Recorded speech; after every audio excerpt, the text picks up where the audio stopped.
오늘도 이렇게 고린도전서 7장에 기록된 이 말씀을 통해서 또 하나님께서 주시는 은혜를 우리가 함께 나누기를 원합니다. 이 고린도전서는 바울이 3차 전도여행을 할 때 에베소에서 이제 3년을 사역하는 동안 고린도 교회에서 일어난 여러 가지 문제들에 대해서 듣게 되었고, 그것을 해결하기 위해서 이 편지를 쓴 것입니다. 바울이 1년 6개월이라는 이 짧은 기간 동안 이 복음을 전하고 말씀을 가르쳤지만, 이 고린도 교회 성도들이 성숙하지 못하게 될 때에 이 아볼로라는 사역자가 그 뒤에 사역을 하게 되면서 많은 문제들이 생기게 된 것입니다. 그래서 파벌의 문제가 생기고, 또 이방 종교가 들어오면서 많은 신앙의 이런 혼란들이 생기게 된 것입니다. 그래서 우리 앞에서 봤듯이 1장부터 4장까지가 교회의 분쟁에 대한 문제였고요. 그리고 5장이 음란에 대한 문제, 그리고 6장이 어제 말씀을 나눴던 것처럼 성도 간의 어떤 재판에 대한 문제, 송사에 대한 문제를 다루고 있습니다. 그리고 오늘 7장에서는 그 당시 고린도 이 문화 속에서 남녀의 결혼에 대한 문제는 어떻게 하면 좋은가, 이 결혼에 대한 문제를 다루게 됩니다. 아마 이 결혼에 대한 문제는 고린도 교회 성도들이 바울에게 먼저 편지를 보내서 질문을 했던 것 같아요. 그래서 여러분 1절을 잘 보시면요, 너희가 쓴 문제에 대하여 말하면 남자가 여자를 가까이 아니함이 좋으나, 이렇게 시작을 하죠. 너희가 써서 보낸 이 문제에 대하여 말하면 이라고 쓴 걸 보면 이미 바울에게 이 편지를 먼저 썼다는 거예요. 그래서 이런 내용들은 어떻게 하면 좋겠나 하고 여러 가지 문제를 썼는데, 7장부터 뒤에 나오는 내용들은 바울에게 이 에베소 교회 사역하고 있는 바울에게 지도해 줄 것을 부탁하면서 이런 문제들을 써서 보냈다는 것이죠. 그래서 이 편지에 답을 하면서 이제 7장의 말씀을 하게 된 것입니다. 그리고 이 7장에 나오는 결혼에 대한 바울의 견해는 그래서 일반적인 어떤 결혼에 대한 원리가 아니고요. 고린도 교회 상황에서 이렇게 하라. 고린도 교회 상황에서 이 특별한 음란이 있는 곳, 그리고 이방 종교가 섞여 있는 이런 문화 속에서 결혼은 이렇게 하면 좋겠다 하는 게 먼저 이제 전제가 돼야 된다는 것을 여러분 아셔야 됩니다. 그래서 제가 계속해서 말씀을 드렸지만, 이 고린도 이 지역 자체가 음란의 도시였고, 또 문만 열고 나가면 술집이 있고 또 창녀들이 있는 그런 많은 사람들이 엄하게 유혹을 받을 수 있는 곳이기 때문에, 바울은 이런 고린도 교회 같은 상황 속에서, 이런 환경 속에서 남녀가 결혼해서 아름다운 가정을 이루는 것이 더 유익할 수 있겠다 하면서 이런 글을 썼다는 것을 먼저 이해를 해야 됩니다. 이런 배경이 있다는 것도 알고 이제 오늘 7장을 보셔야 되는 거예요. 그래서 여러분 2절부터 보시면요, 거기 언명을 피하기 위하여 남자마다 자기 아내를 두고 여자마다 자기 남편을 두라, 이렇게 시작을 하게 됩니다. 여기 잘 보시면 마치 결혼하는 목적이 엄행을 피하는 것처럼 이렇게 이제 설명이 시작되는데, 사실은 이 고린도 지역 자체가 그만큼 음란한 도시였다는 것을 우리가 알고 있어야 되는 것이죠. 그래서 음란의 유혹이 있고 굉장히 범죄를 할 수 있는 곳이었기 때문에 결혼을 하는 것 자체가 음란을 피하는 하나의 방법이 될 수 있다 하면서 이렇게 기록을 하게 된 것이죠. 그리고 3절부터 이 결혼하게 되면 이 부부의 이런 의무를 다하라는 것을 강조를 하고 있는 것을 보게 됩니다. 여기 3절에 나오는 거기 남편은 그 아내에 대하여 의무를 다한다. 이 의무가 뭐냐면 부부 관계를 얘기하는 겁니다. 결혼한 부부는 이 부부 관계의 의무를 다해야 된다. 부부가 결혼하고 난 뒤에 이런 부부 관계가 원활하지 못하게 되어지면 음란의 유혹을 받을 수 있는 그런 상황이었기 때문에 이 부부 관계 의무를 강조를 하게 되는 것이죠. 심지어 4절부터 보시면 아내는 자기 몸을 주장하지 못하고 또 그 남편이 원하는 대로 하고요. 남편도 자기 몸을 자기 마음대로 하는 것이 아니라 아내가 원하는 대로 한다. 이런 표현을 쓰는 것을 보면 이 부부 간의 서로의 욕구를 만족시켜주는 것이 부부가 해야 될 의무다 하는 것을 이야기하게 되죠. 그리고 5절에도 보시면요. 분방하지 말라. 특별히 이 영적인 기도를 위해서, 신앙을 위해서 어떤 합의상 이렇게 따로 지내는 것 외에는 분방하지 말라. 이 분방하지 말라는 말 자체가 우리나라 말로는 이렇게 분방하지 말라, 방을 따로 쓰지 말라라고 번역을 했지만 원래 의미가 뭐냐면 서로의 권리를 빼앗지 말라 이런 뜻이에요. 서로가 이렇게 만족하고 싶은 이렇게 마음들이 있는데 이런 것을 서로 빼앗지 말라. 그런 기회를 빼앗지 말라. 좀 더 쉽게 번역하면 거절하지 말아라. 이런 의미라는 거예요. 만약 서로의 이렇게 육체적인 관계를 거절하고 이렇게 서로 마음이 나눠져 버리면 몸도 멀어지고 마음도 멀어지게 되면 사탄의 시험이 올 수 있다. 그래서 5절 끝에 보시면요. 이는 너희가 절제하지 못함으로 말미암아 사탄이 너희를 시험하지 못하게 하려 함이라. 그래서 육체가 서로 멀어지게 되면 음란의 유혹이 오는데 음란의 유혹 뒤에는 사탄의 그런 시험이 있다는 겁니다. 그래서 그런 사탄의 시험을 받지 않기 위해서는 부부 관계가 좋아야 된다. 잘 관계를 맺어야 된다라는 얘기를 바울이 하게 되는 것이죠. 그래서 좋은 관계를 맺을 때 세상의 죄를 이길 수 있는 것이다. 또 부부만이 누릴 수 있는 즐거움이 있기 때문에 이걸 잃어버리지 말라 하는 의미도 포함되어 있는 것이죠. 그래서 바울은 이 결혼의 문제에 대해서는 특별히 이 독신의 은사가 있지 않는 한, 거기 7절에 보시면 거기 은사에 대한 문제를 다루고 있죠. 여러분 결혼하는 것도 은사고요. 결혼하지 않는 것도 은사예요. 그래서 혼자 사는 독신의 은사가 없는 한 서로의 좋은 관계를 맺어서 아름다운 가정을 만드는 것이 우선이다. 건강한 가정을 만들어야 세상의 죄를 이길 수 있는 것이다 라고 말씀을 시작하게 되는 것이죠. 지금도 마찬가지입니다. 여러분 마지막 때가 될수록 이 성적인 문란함이 오게 되어지고 윤리가 타락하게 되는 것이죠. 그래서 많은 범죄가, 성적인 범죄가 일어나게 되어 있습니다. 이럴수록 우리는 건강한 가정이 필요한 것이죠. 그래서 아름다운 부부 관계, 아름다운 가정을 만들어서 세상의 죄를 이기고 세상의 본이 되어는 그게 가정을 만들어 나가는 것, 그게 교회가 해야 될 일이라고 말씀을 하게 되는 것이죠.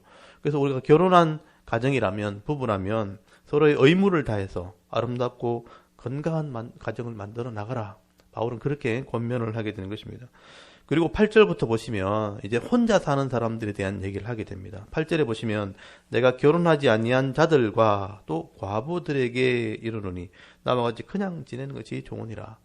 그래서 결혼하지 않는 자들, 이게 홀로 된 사람들을 의미합니다. 남자든지 여자든지 뭐 사별을 했든지 이렇게 홀로 된 남자나 여자는 혼자 지내는 것도 괜찮다. 그래서 홀로 이렇게 된 남자나 여자는 하나님 앞에 헌신을 하고 바른 신앙생활 하는 것이 그냥 좋은데 문제는 뭐냐 하면 그 고린도 자체가 음란한 도시였다는 거죠. 그래서 절제할 수 없이 또 정욕이 이렇게 불타서 범죄할 유혹이 있다면 차라리 결혼하는 게 낫다. 그래서 좀 일찍 사별했을 때 젊은 사람들, 이런 사람들이 그 상황을 봤을 때 혼자 신앙생활 하는 것도 괜찮지만 그런 죄의 유혹을 이기지 못한다면 결혼하는 것이 낫다. 이런 표현을 하게 되죠. 9절을 보시면요. 만일 절제할 수 없거든 결혼하라. 정욕이 불같이 타는 것보다 결혼하는 것이 나으니라. 그 당시에 그런 문화적인 배경을 깔고 있는 거죠. 그런 죄가 있는 곳에서는 혼자 살기 힘든 유혹이 있기 때문에 결혼하는 것이 낫다. 그래서 결혼을 한번 했던 사람들도 사별이나 혼자 살게 되었을 때 혼자 신앙생활 하는 것이 훨씬 좋지만 죄를 짓는 것보다는 결혼하는 게 낫다. 그래서 서로 부족함을 채워가는 게 훨씬 더 나은 것이다. 사실 근데 이 결혼하니까 쉽지 않죠. 이렇게 홀로 되신 분들이 다시 결혼한다는 게 쉽지 않습니다. 그렇지만 하나님 은혜가 있어야지만 결혼할 수 있는 것이죠. 그래서 은혜가 있다면 결혼하는 것을 선택하는 것도 좋겠다라고 표현을 하게 되는 겁니다. 그리고 10절부터 보시면 이제 결혼한 부부에 대해서 말씀을 하게 됩니다. 결혼한 부부가 서로 이렇게 갈라설 경우도 있고 결혼해서 개장 잘 살 경우도 있는데 기본적으로 결혼한 부부는 서로 이혼하면 안 된다는 게 원칙입니다.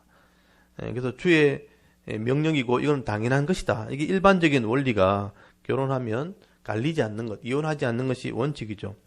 그런데 믿지 않는 남편과 믿지 않는 아내가 있을 경우에 어떻게 해야 되는가? 그런 얘기를 하게 되는 것입니다. 그래서 12절부터 보시면요. 믿지 않는 아내가 남편과 살기를 원하면 버리지 말라 이런 표현이 나오죠. 믿지 않는 아내와 결혼하게 될 때 그러면 마음이 맞지 않으면 이제 결혼하지 못하는가? 아니면 결혼할 수 있다고 바울은 얘기합니다. 그리고 13절부터 보시면 믿지 않는 남편이 아내와 함께 살기를 원하면 버리지 말라. 그래서 불신 결혼은 어떻게 되는가? 근데 전제가 있어요. 살기를 원하면 하는데 살기를 원하면 신앙이 없는데 사랑을 하게 되었어요. 그러면 결혼 못 하는가? 근데 살기를 원하면 버리지 말라. 결혼해라. 이 살기를 원하면이란 말이 뭐냐면 서로의 신앙을 인정해주면 이란 뜻이에요. 혹시나 믿지 않는 남편이나 믿지 않는 아내인데 신앙이 없는데 사랑을 하게 되었을 때 그 신앙을 인정해주고 서로 동의하면 찬성하면 그 신앙을 믿기로 찬성하면 결혼하는 것도 가하다. 왜냐하면 믿지 않는 남편이나 믿지 않는 아내가 그 믿지 않는 남편과 아내를 거룩하게 만들 수 있기 때문에 그래서 서로의 신앙을 인정할 수 있다면 결혼하는 것도 괜찮다라고 말하게 되죠. 근데 혹시나 이렇게 불신 결혼을 했는데 결국은 신앙이 하나 되지 못한다면 서로가 인정이 안 되고 그 신앙을 인정하지 못한다면 갈라서야 된다. 갈라서라라는 말도 하게 되는 것을 보게 됩니다. 그래서 거기 15절에 보시면 혹 믿지 아니하는 자가 갈리거든 갈리게 하라. 갈리게 한다는 말은 이혼하라는 말이거든요. 서로 인정해 주기로 하고 결혼했는데 결국은 신앙을 인정하지 않고 신앙이 하나 되지 못했다. 그러면 거룩한 자녀가 나오지 못해요. 14절 끝에 보면 나오죠. 늘 싸우고 분쟁하는 그 가정에서는 거룩한 자녀가 나오지 않거든요. 그래서 갈리기든 갈라서라. 신앙이 하나 되지 못하면 이혼할 수 있다 하는 얘기를 하게 되죠. 그래서 이 바울은 불신 결혼도 또 이혼도 이렇게 자유롭게 설명을 하게 됩니다. 근데 분명하게 된 것은 뭐냐 하면 이 불신자와 결혼할 수도 있고 또 신앙이 하나 되지 못하면 이혼할 수도 있는데 원래 부부의 의미가 뭐냐 하면 화평하기 위해서 하나 되기 위해서 결혼하는 것은 원리를 이 원칙은 잃어버리면 안 된다는 얘기를 하게 되는 것이죠.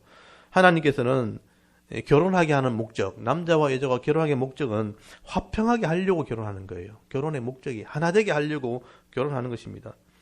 그래서 불신 남편이나 불신 아내도 신앙만 인정해주고 하나 되기를 원한다면 결국은 화평하기 위해서 결혼할 수 있다는 것이죠. 그런데 결국은 결혼하는 것이 사랑 때문에 결혼하는 것이지만 결국 신앙의 문제가 하나 되지 못하면 나중엔 더 어려워질 수 있기 때문에 결혼하기 전에 이걸 먼저 해결하는 게 맞다는 거예요. 바울의 얘기는 그것입니다.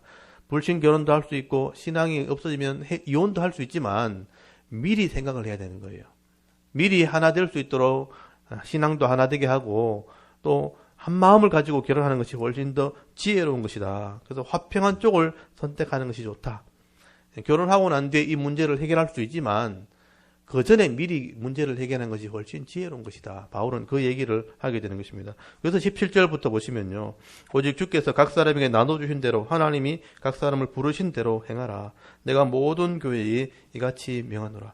부르심에 합당한 대로 행하라. 불신자로 불렀던 신자로 불렀던 합당한 대로 행하되 좋은 길을 선택하는 것이 좋다. 그래서 바울은 이 종교적인 관념을 떠나서 거기 할례자나 무할례자 다 하나님 부르신 대로 또 말씀 안에 거하는 사람으로 살아가면 되는 것이다.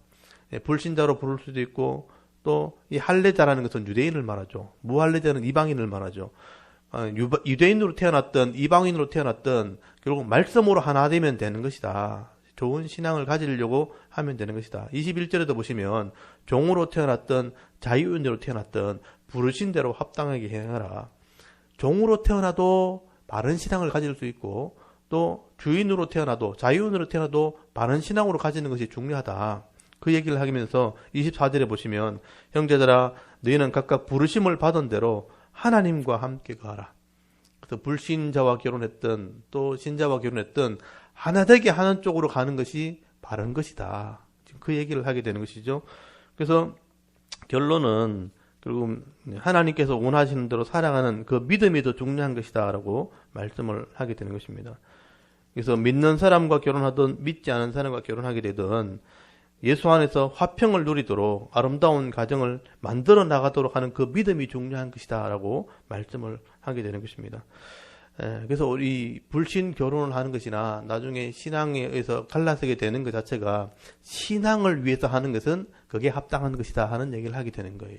그래서 이것이 먼저 이해가 되었다면 결혼하기 전에 신앙을 하나 되게 해서 하나를 위해서 화평을 위해서 결혼하는 것, 이게 더 지혜로운 것이다. 다 읽고 나면 그런 결론이 주어지게 되는 것이죠.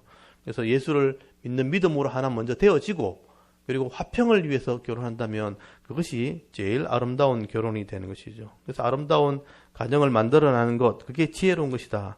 부르신 대로 합당한 쪽으로 가는 것이 지혜로운 것이다 라고 바울은 이야기하게 되는 것입니다. 그래서 믿음의 가정을 만들어 나가는 것, 그것이 불신 결혼하든 신자가 결혼하든 아름다운 가정을 만들어가는 것, 그게 신앙으로 하나 되는 것, 그것이 목표가 되면 좋겠다라고 말씀을 하게 되는 것입니다. 그리고 25절에 보시면 결혼하지 않는 처녀는 어떻게 하면 좋겠는가. 근데 이 처녀에 대한 결혼을 얘기하면서 여기도 하나의 전제가 깔려 있어요. 뭐냐 하면 종말이 얼마 남지 않았다는 종말론에 대한 신앙을 바울이 가지고 이 얘기를 하게 됩니다. 그래서 26절을 잘 보시면요. 내 생각에는 이것이 좋으니 곧 임박한 환난으로 말미암아 사람이 그냥 지내는 것이 좋으니라. 여기 임박한 환난이 뭐냐면 종말이 얼마 남지 않았다. 그 당시에 바울이 살아있는 동안 생애 동안 주님 오실 줄 알았어요. 그래서 종말의 신앙을 가지고 있었어요. 주님이 곧 오신다면 홀로 있는 사람들, 결혼하지 않은 처녀들은 꼭 결혼할 필요가 있겠는가? 주님 곧 오시는데 홀로 있는 것도 괜찮겠다라는 생각을 하게 된 것이죠. 그래서 바울이 29절에 보시면요. 종말에 대한 이야기를 하게 되죠. 형제들아 내가 이 말을 하니 그때가 단축되어진 거로, 이 그때가 단축됐다는 게 뭐냐면 주님 오실 날이 얼마 남지 않았다는 뜻입니다. 그리고 단축되어진 거로 이후부터 안에 있는 자들은 없는 자같이 하며 우는 자들은 울지 않는 자같이 하며 기쁜 자들은 기뻐하지 않은 자같이 하며 매매하는 자들은 없는 자같이 하며 세상 물건을 쓰는 자들은 다 쓰지 못한 자같이 하라. 이 세상의 외형은 지나감이라. 이렇게 표현하고 있죠. 이 말은 주님 오실 때가 얼마 남지 않았기 때문에 너무 세상에 집착하지 않아도 된다라는 얘기를 지금 하고 있는 것이죠. 그래서 결혼하지 않은 남자나 여자도 결혼함으로 세상에서 더 많은 염려를 하게 되기 때문에 주님 오신 날이 얼마 남지 않았다면 혼자 사는 것도 신앙적으로는 괜찮겠다. 그런 얘기를 하게 되는 것이죠. 만약에 결혼하게 되면 지금 혼자 사는 것도 괜찮지만 결혼하게 되면 염려가 자꾸 생긴다는 거예요. 그래서 34절에 보시면 마음이 갈라진다. 홀로 사는 사람이 결혼을 하게 되어지면 여러 가지 생각할 일이 많아지는 거죠. 그래서 염려가 되기 때문에 마음이 갈라진다는 표현을 쓰게 되죠. 그래서 남편만 신경 쓰는 게 아니고 남편의 부모님들을 신경 써야 되죠. 시댁 식구를 신경 써야 되죠. 또 이렇게 남자도 아내만 신경 쓰는 게 아니고 친정 집도 신경을 써야 되고 거기 형제들이 있으면 다 챙겨줘야 되는 일들이 생기는 것이죠. 혼자 살 때보다 더 많은 생각할 일이 생기기 때문에 신앙생활 하는데 어려움이 생길 수 있다라는 얘기를 하게 된 것이죠. 그래서 종말의 입장에서 주님 곧 오신다면 홀로 신앙생활 하는 것이 더 낫겠다. 35절에 보면 내가 이것을 말함은 너희의 유익을 위함이요 너희에게 올무를 놓으려 함이 아니니 오직 너희로 하여금 이치에 합당하게 하여 허트러짐이 없이 주를 섬기게 하려 함이라. 주님 오실 날이 얼마 남지 않았기 때문에 홀로 사는 것이 좋다고 말하는 것은 올무를 놓으려 하는 게 아니고 허트러짐 없이 바른 신앙생활 하는 것이 더 좋기 때문에 이런 표현을 하는 것이다 라고 설명을 하게 되죠. 38절에 보시면 그러므로 결혼하는 자도 잘하거니와 결혼하지 아니하는 자는 더 잘하는 것이니라 라는 표현을 하게 됩니다. 그래서 그 당시에 바울이 고린도 같은 음란의 도시가 음란의 문화가 있는 그런 곳에서 종말의 신앙을 가지고 볼 때 결혼하는 것도 유익이 있지만 결혼하지 않는 것이 더 유익될 수 있다. 신앙에 볼 때는 신앙상으로 볼 때는 더 유익이 될 수 있다라는 표현을 하게 되는 것이죠. 근데 나중에 바울이 이 고린도 전서를 쓰고 난 뒤에 나이가 들었을 때 주님이 자기 생에 오시지 않는다는 것을 알게 됩니다. 이제 주님이 우리 생애 동안 오시지 않는구나. 그렇다면 건강한 가정을 만드는 게 낫겠다. 나중에 에베소서를 보든지 골로새서라는 성경을 읽어보면 바울이 노년에 썼는 글을 읽어보면 가정을 아름답게 세워나갈 것을 설명을 하게 되죠. 그러니까 고린도전서를 뜰 때만 해도 주님 곧 오신다는 종말론의 신앙을 가졌기 때문에 홀로 사는 것이 낫다고 썼지만 나중에는요, 남편은 아내를 사랑하고 또 아내는 남편을 존중히 여기고 부모는 자녀를 노엽게 하지 말고 자녀는 부모를 공경해야 된다, 이런 얘기를 쓰게 되거든요. 그러니까 아름다운 가정을 만들어서 건강한 가정을 세워나가는 것을 바울이 권면하는 것을 보게 되는 것이죠. 그래서 바울이 그 당시만 해도 결론은 뭐냐면 혼자 사는 것도 좋을 수 있지만 가정에서 주는 은혜가 있다는 거예요. 혼자 살 때 주는 은혜도 있지만 혼자 살 때 못하는 것을 가정에서 이룰 수 있거든요. 그래서 가정을 이루어서 사는 것도 괜찮겠다 하는 얘기를 하게 되는 것입니다. 결론은 뭐냐면 결혼을 하든 결혼을 하지 않든 각각 다 은혜가 있다는 거죠. 지금 하나님 주시는 은혜를 누리는 삶을 선택하는 것, 그것이 바른 선택이 되는 것이다. 그래서 바울은 고린도 교회 같은 상황 속에서 하나님이 부르심에 합당한 대로 행하는 것이 가장 좋겠다. 그래서 결혼하는 쪽으로 가든 결혼하지 않는 쪽으로 가든 하나님이 부르시는 합당한 은혜를 누리며 살아가는 것, 그게 더 지혜로운 것이다. 근데 결혼이 마음대로 되는 게 아니잖아요. 그래서 결혼 생활할 때 하나님이 선하게 인도하실 때 바른 선택을 해서 은혜가 있는 쪽을 선택하는 것이 지혜로운 것이다 라고 말씀을 하게 되는 것입니다. 그래서 제가 24절이 마지막 제일 결론되는 부분이죠. 오늘 여기 7장 24절을 잘 보시면, 형제들아 너희는 각각 부르심을 받은 그대로 하나님과 함께 거하라. 제가 볼 때는 이게 결론이에요. 홀로 사는 쪽이 가장 지혜롭다고 생각하면 그쪽을 선택하는 것도 괜찮지만, 결혼하는 것이 더 은혜라고 생각하면, 하나님께 그렇게 인도해 주시면 그 은혜를 누리는 것도 괜찮다. 부르심에 합당한 대로 행하는 것이 지혜다라고 표현하게 돼요. 결론이 뭐냐? 하나님과 함께하라. 하나님과 함께하는 쪽이 가장 유리한 쪽을 선택하는 것이 좋겠다. 그래서 여러분이 잘 판단하는 얘기입니다. 결혼하시는 분들은 결혼한 대로 의무를 다해서 아름다운 가정을 만들어 나갈 수 있고, 홀로 사시는 분들은 홀로 사는 것이 은혜가 있다면 하나님과 함께 거하는 것을 선택하는 것, 그게 더 지혜로울 수 있다라고 말씀을 하게 되는 것이죠. 오늘도 이 말씀을 통해서 내게 주신 은혜가 무엇인지를 여러분 잘 살펴보시고, 혼자 사시는 분들은 혼자 있는 대로, 또 결혼하시는 분들은 결혼한 대로 하나님께서 주시는 기업의 복을 받아 누리면서 가장 행복한 길이 어떤 것인가, 가장 화평을 누릴 수 있는 길이 어떤 것인가 잘 선택해서 지혜로운 삶, 믿음 있는 삶, 또 은혜와 복이 있는 삶을 살아갈 수 있는 저와 여러분의 남은 생의 삶이 될 수 있기를 주의 이름으로 축원합니다. 아멘. 잠깐 기도드리겠습니다.